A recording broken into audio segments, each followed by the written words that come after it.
Bonjour, bienvenue sur Infocrime, la chaîne de faits divers. Aujourd'hui, ça fait 3 ans que Tiffaine Véron s'est volatilisée. Le 29 juillet 2018, elle a disparu comme ça, d'un coup, personne ne sait ce qui s'est passé depuis. Aujourd'hui, c'est donc l'occasion de refaire une vidéo en son honneur, en son hommage, et pour pas qu'elle tombe dans l'oubli. Alors, tout d'abord, qui était Tiffaine ? Tiffaine, c'était une jeune femme qui venait d'avoir 36 ans une semaine avant sa disparition. Elle habitait à Poitiers dans la Vienne, où elle travaillait avec les enfants en situation de handicap. Elle était auxiliaire de vie scolaire auprès de jeunes autistes dans une maternelle, autistes et d'enfants qui avaient un peu des problèmes. Elle était issue d'une fratrie de 4 enfants, elle a 3 frères et sœurs. Au niveau de la personnalité, c'était une personne qui était décrite comme calme, qui aimait lire, qui faisait du piano, qui aimait l'art. Elle avait fait des études, elle avait étudié l'histoire de l'art et elle aimait beaucoup les langues. Elle a appris des langues en autodidacte. C'était une personne qui aimait aider les autres. Comme vous l'avez vu, donc elle travaillait avec les petits handicapés et en plus de ça, sur son temps libre, elle faisait des choses pour les personnes démunies. Elle tenait compagnie aussi à des gars bipolaires, à des sourds avec qui elle pratiquait le langage des signes. Mais c'est aussi quelqu'un qui savait s'amuser, qui fréquentait une confrérie d'étudiants de Poitiers qui sont un peu fêtards. Bon alors c'est fêtard mais gentil, hein, c'est rien de fou. C'était une personne décrite comme sérieuse en gros, pas quelqu'un qui cherche les problèmes. Il y avait un pays qui la fascinait tout particulièrement et dont elle avait appris la langue, c'était le Japon. Elle s'était déjà rendue en 2013, elle était allée juste à la capitale, à Tokyo. Et là en 2018, elle avait donc voulu y retourner et aller un peu dans l'arrière-pays, voir un peu comment les gens vivent en dehors de la capitale. Elle s'est donc rendue à la fin juillet 2018 dans une ville qui se situe au nord de Tokyo qui s'appelle Nikko. C'est une ville touristique qui accueille plusieurs millions de touristes par an. Et c'est dans cette ville à Nikko qu'elle va être aperçue la dernière fois. Voilà, donc là vous connaissez à peu près l'histoire de la disparition. Maintenant on va rentrer plus dans les détails. On va faire toute la chronologie de l'affaire. Et après on va discuter de ce qui a pu se passer, avec les pistes les moins probables, les pistes les plus probables, voir un peu ce qui a été fait dans l'enquête, enfin ce qu'on sait qui a été fait dans l'enquête. Allez, on y va pour la chronologie. Le 27 juillet 2018, Tiffaine elle arrive à l'aéroport de Tokyo Narita. Elle va passer sa première nuit à Tokyo. Le lendemain, elle part en train à Nikko. On est donc le 28 juillet 2018. Elle va arriver à Nikko en début d'après-midi. Cette photo atteste de son arrivée. De la gare de Nikko, elle va se rendre à pied à l'hôtel où elle doit loger. L'hôtel où elle doit loger, c'est le Turtle Inn de Nikko. Sur le chemin, elle va s'arrêter un peu flâner dans quelques magasins. Tout le long du trajet qu'elle fait depuis Tokyo, elle est en contact avec sa famille et ses amis via WhatsApp. Pas d'informations sur ce qu'elle a fait vraiment le premier soir qu'elle a passé à Nikko, le soir du 28 juillet donc. On passe au 29 juillet, le lendemain, elle va être vue au petit déjeuner par plusieurs personnes. Elle va même être prise en photo. Elle prend le petit déjeuner de l'hôtel. Et après, c'est à partir de là que ça va commencer à être mystérieux. Le propriétaire de l'hôtel, il dit qu'elle quitte l'hôtel vers 10h. Tiffaine, elle avait bien préparé son voyage à l'avance. Elle avait noté plusieurs lieux qu'elle voulait visiter à Nikko. On ne sait pas si elle s'est dirigée vers un de ces lieux. Comment elle s'y est rendue, on ne sait rien du tout à propos de tout ça. Quoi qu'il en soit, le lendemain, donc le 30 juillet 2018, le propriétaire de l'hôtel, il va appeler la police parce que Tiffen, elle n'a pas fait le check-out de la chambre. Donc on ne sait pas exactement à quelle heure il a prévenu la police. Sûrement après 11h ou midi, parce qu'en général le check-out des hôtels c'est souvent vers 11h ou midi. Mais bon, on verra plus tard que c'est bizarre qu'il ait déclaré la disparition à la police si tôt. Enfin bref. Donc la fin d'après-midi du 30 et le 31 juillet, une fois qu'ils savaient qu'une Française avait disparu, on ne sait pas ce qu'ils ont fait la police japonaise. Quoi qu'il en soit, la famille de Tiffen elle est prévenue de la disparition le lendemain, le 1er août. Alors la famille de Tiffen, elle se posait déjà des questions parce qu'elle ne recevait plus de photos, plus de messages, plus rien. Alors qu'au début, elle partageait beaucoup de photos de son voyage. Ça avait commencé à leur mettre la puce à l'oreille. Là, ils reçoivent un coup de fil leur disant que leur sœur a disparu. Qu'est-ce qu'ils font? Ils prennent l'avion le plus vite possible. Ils arrivent à Nikko le 4 août. Sur place, bien sûr, ils vont essayer d'investiguer, de comprendre ce qui s'est passé et surtout où est passé Tiffen. Mais au niveau de la police japonaise, apparemment, il n'y a rien de gros qui est fait jusqu'au 10 août. Le 10 août, ils vont organiser une battue avec 80 hommes. Ils vont visiter les environs de 2 lieux que Tiffen avait prévu de visiter. Malheureusement, en vain, ils trouvent aucune trace de la disparue. Le lendemain, ils vont faire une réunion, la police japonaise et la famille. Et le 13 août, ils vont aller dans la chambre que Tiffen avait louée à l'hôtel, mais ça fait déjà plus de 2 semaines qu'elle a disparu. La chambre elle a dû être relouée entre temps. Donc sur place, ils vont quand même la passer au luminol et ils vont trouver des projections de sang. Pas des coulures, pas des gouttes, ils disent des projections. Projection, en général, c'est que il y a eu quelque chose de violent. Avec une bagarre à coups de poing, il peut y avoir des projections, mais bon, il faut vraiment frapper, quoi. Ces projections de sang, je sais pas quelles analyses ont été faites, s'il y a eu des prélèvements, rien du tout, on sait rien du tout apparemment. On sait pas s'ils ont fait des tests ADN, à qui appartient l'ADN, enfin on sait rien du tout pour l'instant. En tout cas, bien évidemment, c'est inquiétant. Alors bon, je pense que la famille continue à faire des recherches sur place, la police japonaise, on ne sait pas ce qu'elle fait. Quoi qu'il en soit, un mois après ça, le 14 septembre 2018, il y a en France une instruction qui est ouverte pour enlèvement et séquestration. Le mois suivant, octobre 2018, le frère de Tiffen retourne au Japon faire des recherches sur le terrain. Une fois de plus, malheureusement en vain. Le 17 octobre 2018, il y a le Premier ministre japonais qui est en visite en France. Il est avec Macron dans la cour de l'Elysée. La sœur de Tiffen, elle les interpelle. Macron, il dit qu'il va en parler avec le Premier ministre, etc. Le 26 octobre, la police au Japon, à Nikko, ils vont encore fouiller autour de l'hôtel et ils vont faire un peu les bords de la rivière qui passe derrière l'hôtel sur plusieurs kilomètres. Ensuite, en novembre, la famille elle rencontre une conseillère spécialiste de l'Asie à l'Elysée.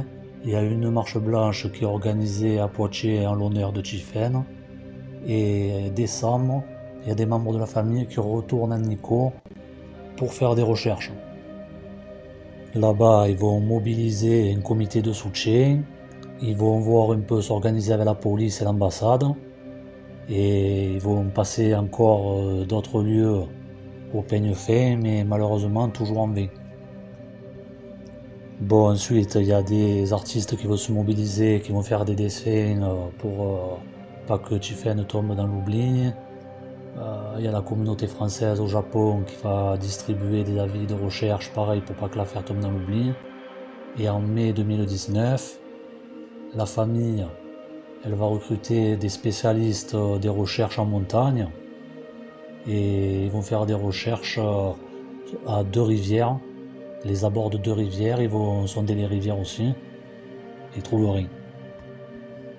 Toujours en mai, il y a deux enquêteurs qui se rendent au Japon pour récupérer le dossier de police japonais qui réclamait depuis des mois.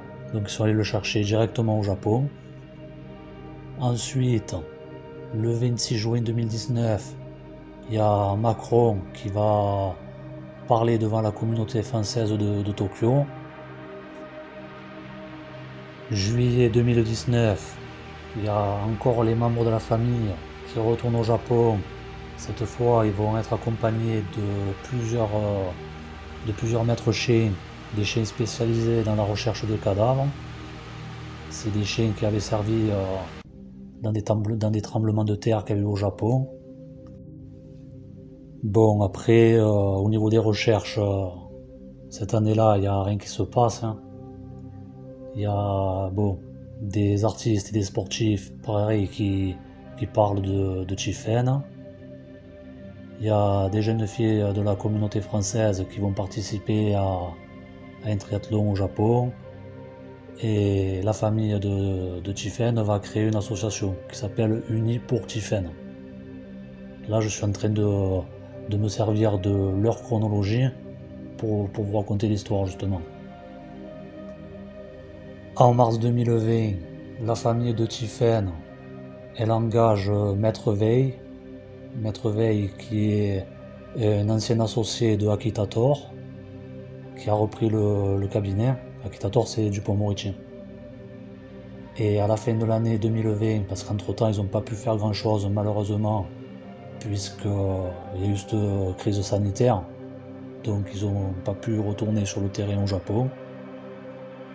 En septembre 2020, ils engagent un détective privé qui n'est pas n'importe qui.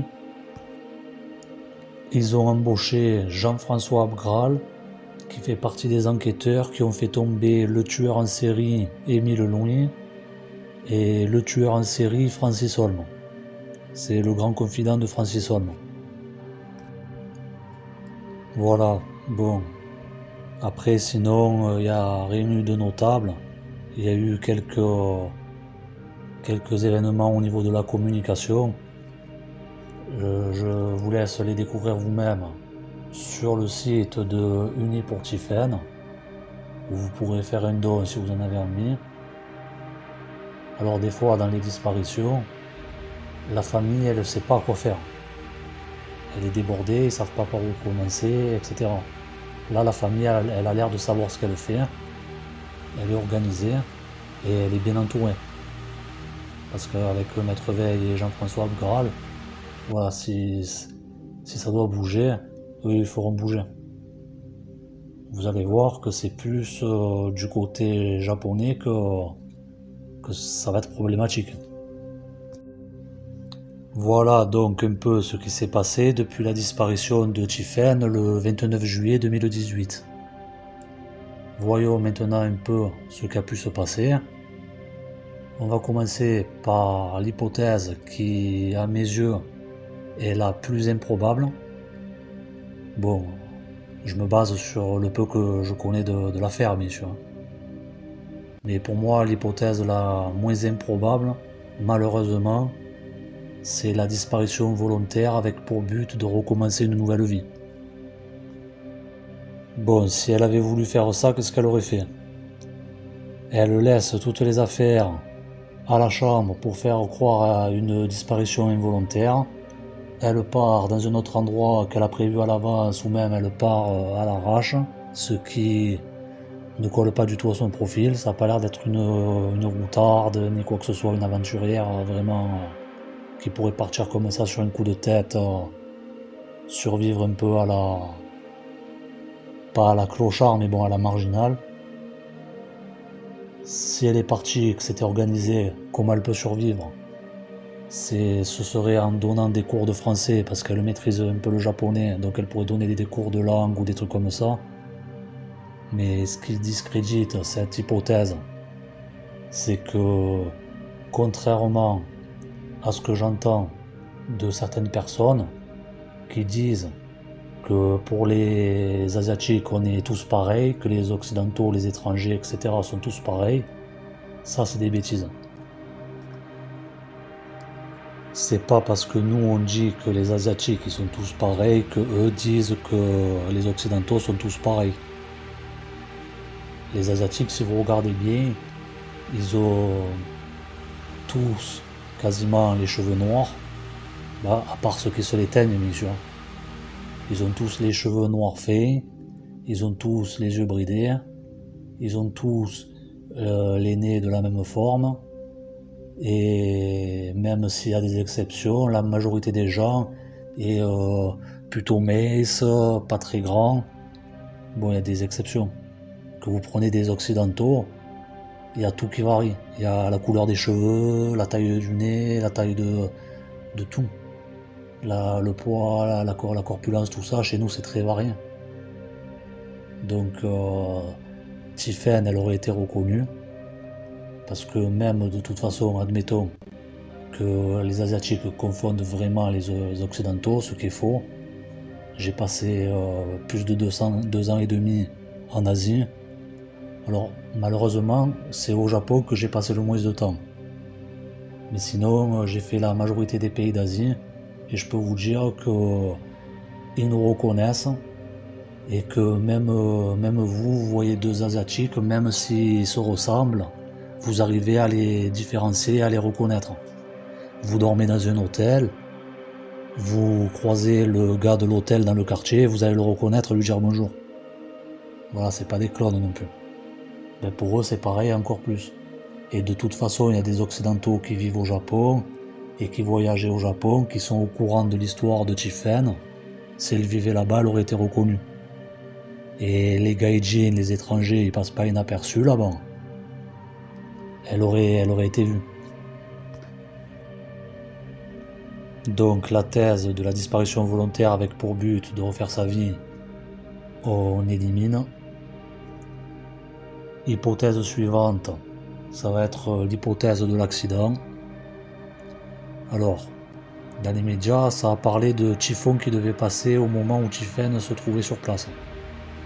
La famille dément, ils se sont bien renseignés sur tout, et il n'y a pas eu de typhon qui est passé à ce moment-là. Ça a plu, ça a bien plu, mais il n'y a pas eu de typhon, il n'y a pas eu de gros dégâts comme on pourrait imaginer que pourrait faire un typhon. Donc l'accident, qu'est-ce que ça aurait pu être? Tiphaine, bon, s'il a plu, qu'il y avait le moins probable, il a plu, certaines plaques d'égout ont été relevées, elle a chuté dedans.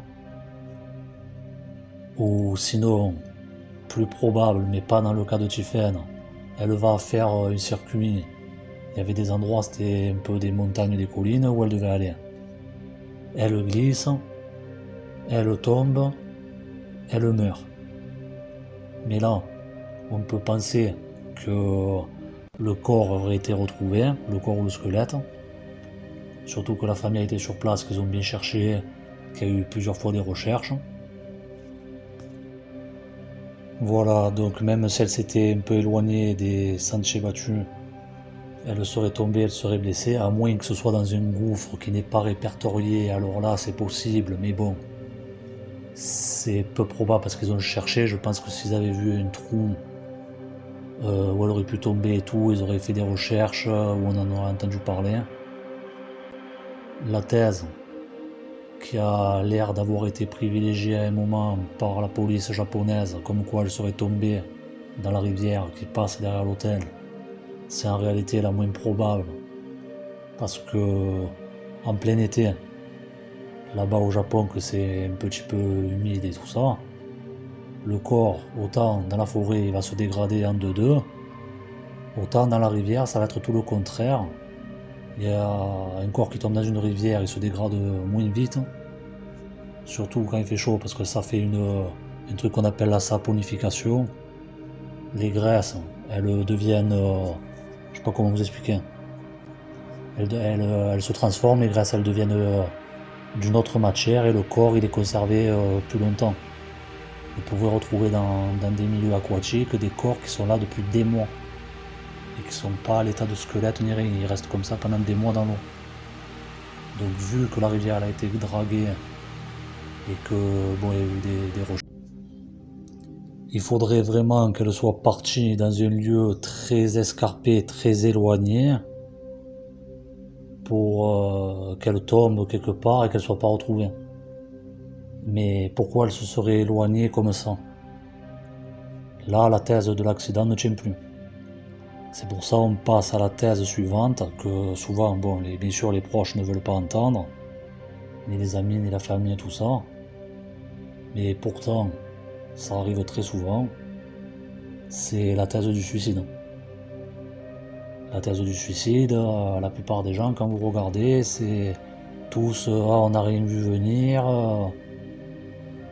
Voilà, les personnes qui se suicident, des fois, il n'y a pas de signe avant-coureur. Comme dans l'affaire Lucas Troche, par exemple. Soi-disant, ça devait être un enlèvement et blablabla. Moi, depuis le début, je disais c'est un suicide. Il a coupé le téléphone, il a dit au frère de partir et il est allé se suicider. Là, on l'a retrouvé en bas d'une falaise. Alors bon, l'enquête n'a pas encore prouvé que c'était un suicide, mais en tout cas, bon, c'est très peu probable que ce soit un meurtre. Et si Tiffen avait voulu faire ça, ça expliquerait que le corps ne soit pas retrouvé aussi. Elle est allée dans un endroit vraiment très reculé afin de ne pas être retrouvée. Qu'est-ce que c'est qui pourrait accréditer cette thèse? Bon, tout à l'heure j'ai parlé que Tiffen elle aimait bien lire, qu'elle donnait du temps pour les autres, etc. Mais il faut savoir aussi qu'elle a été malade, elle était épileptique depuis plus de 15 ans. Il y a de nombreuses années où c'était vraiment des épilepsies très fortes, qui étaient mal contrôlées. Apparemment, elle aurait atteint des stages parmi les plus graves de la maladie. Alors bon, les 2 dernières années, apparemment, ça allait mieux. Mais quand même, ça, plus le fait qu'elle travaillait avec des enfants un peu handicapés et tout, bon, c'est pas ce qu'elle est plus joyeux. Elle avait 36 ans. À ma connaissance, elle n'avait pas d'enfant. Elle était célibataire. Est-ce que c'est une situation qu'il a rangée, qu'elle voulait, ou est-ce qu'elle la subissait? Je sais pas. Après, Poitiers, bon, je critique pas, hein. Mais bon, c'est pas, je pense que c'est pas ce qu'il y a de plus joyeux. C'est pas si Sex and Son. Donc voilà, ça peut être une tout, que même si les gens n'ont rien vu, elle avait peut-être des problèmes, surtout qu'apparemment elle avait été touchée par le divorce de ses parents. Alors ça, je sais pas de combien ça date, mais bon, c'est encore un élément en plus. Dans cette hypothèse-là, qu'est-ce qu'elle fait? Ou c'était prévu, elle voulait se faire un dernier voyage au Japon, elle voulait non seulement disparaître, non seulement mourir, mais disparaître aussi. Elle part au Japon, elle se suicide sur place, en essayant de brouiller les pistes. Ou elle fait son voyage, elle n'avait pas prévu de faire ça du tout, mais quelque chose déclenche ça chez elle là-bas, et elle part, elle se suicide et on la retrouve pas. Il faut savoir qu'au Japon, il y a une forêt où les gens du Japon entier vont se suicider. Et cette forêt, elle est mondialement connue maintenant. Alors elle est complètement de l'autre côté par rapport à Tokyo, de Nikko. Voilà, c'est complètement de l'autre côté de Tokyo. Mais justement, alors elle aurait voulu brouiller les pistes. Elle atterrit à Tokyo. Elle part vers Nikko. Et après, au moment où elle veut passer à l'acte, tac, elle part de l'autre côté à la forêt des suicidés là-bas. Et bon, ça c'est... Je dis ça parce que On entend souvent parler de cette forêt, mais c'est très peu probable parce que les autorités, elles savent ce qui se passe là-bas, elles se méfient rien. Et j'ai fait des recherches, ils n'ont pas trop trouvé de jet d'eau occidental. Donc voilà, donc on a là passé les pistes les moins probables, qui étaient la disparition volontaire avec but de refaire sa vie, l'accident ou le suicide. Maintenant, on va passer à celle qui semble la plus probable malheureusement dans le cas de Tiphaine, c'est la piste criminelle. Alors, la piste criminelle. Je sais pas ce qu'ils ont fait la police japonaise quand l'hôtelier les a prévenus pourtant si tôt. En tout cas, ils n'ont pas été en mesure de savoir dans quelle direction elle est partie Tiphaine. Pourtant, il y a des caméras de partout au Japon. Des gaijin, il n'y en a pas des millions. Alors parce que même s'il y a des millions de touristes qui arrivent chaque année à Nikko, quand vous levez la part de Chinois, de Coréens, d'autres nationalités asiatiques, à mon avis, il reste plus des millions. Donc elle n'a pas dû passer inaperçue, mais ils n'ont pas dû chercher de témoins. En tout cas, une chose est sûre, c'est que parmi les endroits qu'elle avait prévu de visiter, il y a un endroit qui s'appelle Takio Shrine. C'est un genre de petit monument, un hôtel où elle devait aller visiter. Et là-bas, il y a un stalker en fait, c'est une type qui harcèle les gens. Sur place, même la famille de Chifen, avec leur interprète qui parlait japonais, ils ont vu un panneau où il y avait marqué qu'il y a un gars qui harcelait les femmes, qui se faisaient passer pour un guide pour essayer de leur faire des attouchements, etc. Alors déjà, tu te dis, mais quel panneau? C'est quoi? C'est un gars qui agresse des femmes, c'est pas un pickpocket. Tu mets un panneau pour un gars qui arrache des sacs ou pour des pickpockets. Mais pour un gars qui agresse des femmes, tu montes une opération pour l'arrêter. Tu fais des surveillances, tu mets des decoys, des policières en civil, tu fais quelque chose pour l'interpeller. Là apparemment non, ils ont juste mis un panneau. Alors ça en dit long sur comment ils travaillent là-bas la police japonaise. À propos de ce gars, j'ai essayé de chercher des informations sur internet, voir s'il y avait des témoignages, s'il y avait quelque chose, des articles dans les médias, voir s'il avait été arrêté, s'il n'avait pas été arrêté, s'il le cherchait pas. J'ai rien trouvé à part juste des japonaises qui relayaient ça, mais c'était à des dates après la disparition de Chifen. Si lui il est impliqué dans la disparition de Chifen, qu'est-ce qui a pu se passer? Alors, très peu probable qu'il agresse sur place, parce que sinon il ne serait pas reparti avec le corps mort. Il n'aurait pas pu le porter. Donc il a dû ou la croiser sur le chemin et la prendre dans son véhicule, ou l'agresser sous la menace d'une arme, la mener après vers son véhicule et après partir. Cette histoire-là de gars qui s'en prend aux femmes en se faisant passer pour un guide, c'est un red flag ça. Sachant qu'il y a une étrangère qui a disparu pas loin et qu'elle devait visiter l'endroit où lui sévissait. Qu'est-ce qu'ils font la police? Est-ce qu'ils ont quelque chose sur ce gars? Est-ce qu'ils ont une identité? C'est mystérieux. Alors, j'ai un peu cherché des faits divers qui se seraient produits dans la région pour faire des rapprochements. Parce qu'il y a ce gars, mais ça a pu être aussi un autre taré qui a sévi. Donc j'ai essayé de voir un peu ce qui se passait. Et il y a pas mal de trucs qui se passent dans la région. Ils ont eu une affaire de serial killer Bon, ça remonte à l'ouest, ça avait commencé dans les années 90. Et bon, il y a eu pas mal de... Là, il y avait eu 5 morts.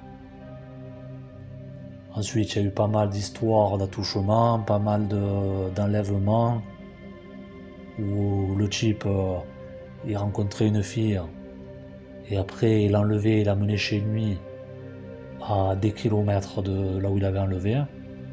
Et t'as plusieurs gars comme ça qui ont été arrêtés dans la région de Nikko. Ou dans la même préfecture, Toshigil, ou dans la préfecture juste à côté, mais en kilomètres c'est proche, c'est à une soixantaine de kilomètres. Et il y a aussi, après l'enlèvement de Tiffen, un gars qui était un Pakistanais qui a été arrêté à la gare de Nikko parce qu'il importunait les gens, des femmes. Alors là, ça, donc, lui c'est un gaijin aussi, elle c'était une gaijin, il la voit, il commence à lui parler, etc. Et après, ça finit en disparition. Bon. La piste d'un agresseur totalement inconnu de Tiffen, ça, la police, s'ils enquêtent vraiment, peut-être qu'ils arriveront à le déterminer, ou Jean-François Abgral, peut-être qu'il arrivera à le déterminer, à voir à ce qu'il aura droit de faire là-bas sur place, à quoi il aura accès. Est-ce que la police là-bas va être complaisante avec lui ou pas? On ne sait pas. Donc on a vu la piste du maniaque qui s'est vissé à Takio Shrine. Et on a vu la piste de l'attaqueur qui est inconnu et qui a sévi comme ça d'un coup. Maintenant il y a celle que moi je pense très très probable, c'est qu'il y ait quelqu'un de l'hôtel qui soit impliqué. Tiffen, elle a rencontré d'autres gaijin à l'hôtel. Est-ce qu'il y en a un qui l'aurait fait disparaître? C'est possible, mais c'est très peu probable parce que comment il aurait fait? Il avait sûrement pas de véhicule là-bas, comment il aurait fait pour faire disparaître le corps? Et après, il y a l'histoire de l'hôtelier. Parce que je trouve, quand j'étais jeune, j'avais travaillé dans un hôtel. Et des fois, il y a des clients, à l'heure du check-in, ils arrivent pas, ils font pas le check-in. Des fois, c'est parce qu'ils sont restés endormis, qu'ils sont dans la chambre, qui dorment. Mais des fois, c'est des gens qui sont pas rentrés. Mais avant de t'inquiéter, tu vas pas t'inquiéter comme ça de suite. Tu vas d'abord attendre. La femme de ménage, elle va aller voir un peu dans la chambre s'ils dorment pas, justement. S'ils voient qu'il n'y a pas de réponse, après elle rentre, elle regarde. S'il y a d'autres clients qui doivent faire le check-in, les affaires, elles sont sorties de la chambre, elles sont mises dans une pièce à part, et t'attends. Tu vas pas appeler les autorités le jour même en te disant c'est une disparition inquiétante. Comment ça se fait que lui, aussi vite, il est su qu'il y avait quelque chose de pas normal? Il aurait pu se dire ouais, elle est allée visiter tel ou tel endroit, là-bas, elle s'est attardée, le soir elle a raté le bus, elle a dormi là-bas sur place. Elle reviendra, elle va venir. Pourquoi s'inquiéter comme ça d'un coup si vite? Et puis il y a cette histoire de luminol qui a fait apparaître des projections de sang. Alors, je l'accuse pas évidemment, mais ce gars-là, le propriétaire de l'hôtel, c'est la dernière personne à avoir vu Tiffen vivante. En plus, il déclare qu'elle serait partie à 10h le matin. Seulement, la famille, grâce à des données internet, elle a pu établir que c'était plus vers 11h30 qu'elle était partie de là-bas et que le wifi s'était déconnecté. Ce créneau-là, 7h30, ça peut être le moment où il s'est passé quelque chose. Alors pourquoi lui il annonce 10h? Dans l'hôtel, apparemment, il n'y avait pas grand monde. Les autres clients, ils ont dû partir avant 10h. Lui, il dit que Tiffen est parti à 10h parce qu'il sait qu'il n'y avait plus personne pour le contredire à l'hôtel. Voilà, alors qu'est-ce qui s'est passé après? Est-ce qu'il est allé à la chambre, il a fait des propositions, ça a mal tourné, et d'où les projections de sang qui ont été mises en évidence avec le luminol. Lui, il avait la possibilité de commettre un crime, parce qu'il avait les lieux. Donc il agresse Tiffen dans la chambre. L'hôtel, c'est lui le propriétaire, il peut retourner à la chambre quand il veut, nettoyer comme il veut, etc. Il pouvait déplacer le corps, le cacher à un autre endroit sur place, approcher un véhicule quand plus personne ne voyait rien, partir se débarrasser du corps. Lui, apparemment, c'est un pompier volontaire.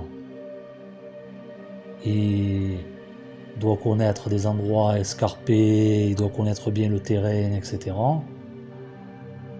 Ça peut expliquer pourquoi le corps n'a pas été retrouvé. Voilà, parce qu'en plus, apparemment, c'est un amateur d'alpinisme, donc il connaît bien les montagnes, les falaises, les ci, les là. Et ça a l'air d'être un peu, je vais pas dire un notable, mais il a l'air d'être assez connu, d'être assez influent là-bas. Parce qu'apparemment, il fait partie d'un groupe de commerçants, un regroupement d'hôtels.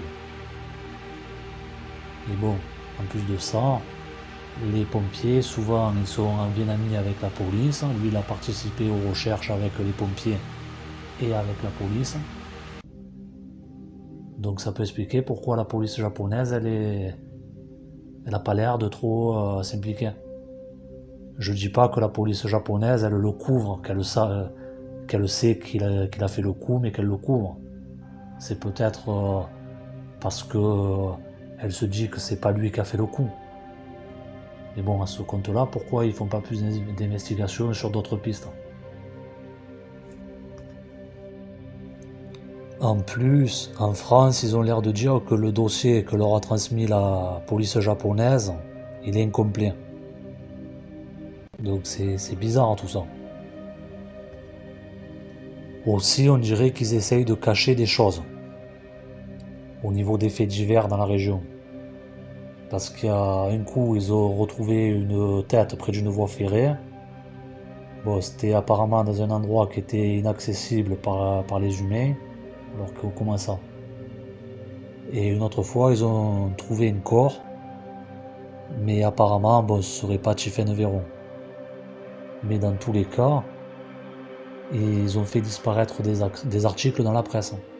Parce que moi, je suis allé sur un blog d'un gars qui s'intéresse à cette affaire, un japonais. Et les liens qu'il avait mis au début, ils menaient à des pages qui n'existaient plus, à des pages not found. Voilà, et lui-même, après, sur le blog, il le faisait remarquer, ça, qu'il y avait plein d'articles qui avaient disparu.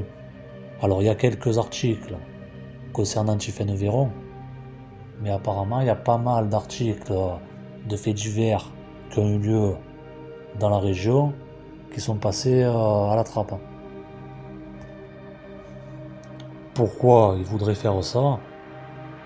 Ça pourrait être pour l'histoire, l'honneur, les Japonais, blablabla, blablabla, la culture. Et aussi pour pas effrayer les touristes. Parce que c'est une ville touristique, ils veulent pas que d'un coup les touristes ils viennent plus parce qu'il y a des histoires de disparition, de meurtres, etc. Mais bon. Vous savez, au Mexique, il y a des gens qui se font décapiter, couper en morceaux. Des étrangers qui se font dézinguer, il y en a toutes les années et tous les mois. Et pourtant, les gens continuent à aller s'agglutiner au Mexique. Alors, avant que les gens boycottent le Japon parce que c'est dangereux, il y a de la marge. Par contre, c'est un pays, soi-disant, un des pays où il y a le moins de criminalité au monde. Mais c'est sûr. Parce que si les faits divers ils passent à la trappe, que personne n'est au courant et qu'ils ne les comptabilisent pas, c'est sûr que ça peut être le pays le plus calme du monde. Alors en plus, si dans leurs chiffres, ils ils comptent pas les disparitions, etc., qui ont pu finir en meurtre, tout ça. C'est sûr que c'est un pays calme. Parce que bon, là-bas, il y a un phénomène. Je voulais pas vous en parler parce que tout le monde en parle déjà. C'est le phénomène des Joatsu. C'est des gens au Japon, en fait, ils veulent disparaître. Bon, ils annoncent qu'au Japon, il y a 100 000 personnes qui disparaissent chaque année.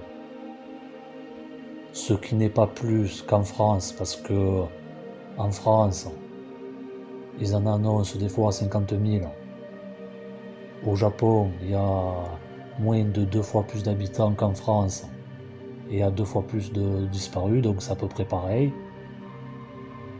Mais bon, sur ces 100 000, il y en a combien qui sont retrouvés? C'est des disparitions qui sont déclarées, mais la plupart ils les retrouvent. Mais ce phénomène des Joatsu, c'est des gens en fait qui veulent disparaître parce qu'ils sont endettés, qu'ils sont au chômage, etc. Et que vis-à-vis de leur famille, pour l'honneur encore, ils veulent disparaître. Alors, souvent où ils les retrouvent après, où ils les retrouvent accrochés justement à la forêt du suicide, là où je vous ai parlé, ou à d'autres endroits suicidaires. Mais bon, si dans ça, s'ils n'enquêtent pas, parce qu'ils n'enquêtent pas sur ces personnes. Non, cette histoire d'hôtelier là, c'est intriguant. Alors on va pas commencer à faire de la psychologie de comptoir. Je pense que le body language, il faut le laisser lire aux professionnels qui savent le lire. Mais disons que bon, c'est connu que, enfin ça se dit du moins, que les bras croisés, quand vous regardez l'hôtelier comme ça, il est pris en caméra cachée. Là, ils sont en train de lui parler de l'affaire. Vous le voyez comme ça, avec les bras croisés devant lui, un peu penché, recroquevillé là. Ça veut dire normalement les bras croisés comme ça devant qu'il est un peu sur la défensive. Après, bon, normalement, quand vous regardez la vidéo, je peux pas la mettre la vidéo, sinon je vais avoir un copyright claim. Je vais vous mettre que la photo et le lien de la vidéo de complément d'enquête, je vous le mettrai en commentaire épinglé. Et en tout cas, ça se dit aussi que comme ça, quand il se triture les mains et tout, en body language, ça veut dire qu'il y a quelque chose qui va pas. Alors, bien évidemment, j'ai essayé un peu de creuser. J'ai essayé de voir un peu les commentaires qu'il y avait sur l'hôtel, voir s'il n'y avait pas des clientes qui se plaignaient de son comportement ou quoi, dans les commentaires sur Booking. Et figurez-vous que j'ai pas pu accéder aux commentaires de deviner avant quelle date. Avant août 2018. Il n'y a aucun commentaire qui date de qui est antérieur à la disparition de Chiffen. Alors ça peut être un hasard, mais c'est quand même bizarre. Alors après, la cerise sur le gâteau, c'est qu'on apprenne que le gérant de l'hôtel, c'est le gars qui harcèle les femmes là-bas au Shrine. Là, ce serait un truc de malade mentaux. Là, je pense que ça laisserait plus de doute à qui est coupable dans l'affaire de la disparition de Chiffen. Bon, en tout cas, voilà, je vous ai dit tout ce que je savais.